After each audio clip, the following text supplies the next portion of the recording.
আল্লাহ তাআলা বলছে নবীজিকে, হে নবী, যেই কোনো ইমানদার নারী মহিলা মুমিন মহিলারা যদি আপনার কাছে আসে, আপনি তাদের কাছে 6 জিনিসের অঙ্গীকার নেবেন।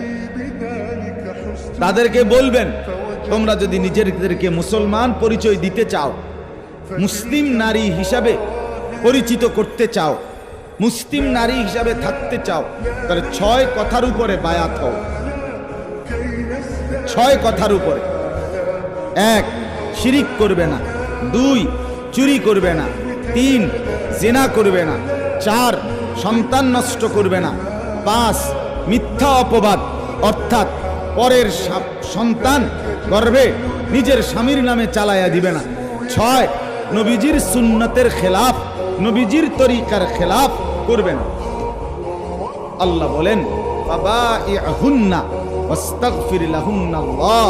যদি এ কথার ওয়াদা দেয় নারীরা যে মানবে, তাহলে আপনি বায়াত করান, আপনি তাদেরকে অঙ্গীকার করান, ওয়াস্তাগফির লাহুন্নাল্লাহ, এবং এই নারীদের জন্য আমি আল্লাহর কাছে দোয়া করেন, ইস্তিগফার করেন, ক্ষমা প্রার্থনা করেন।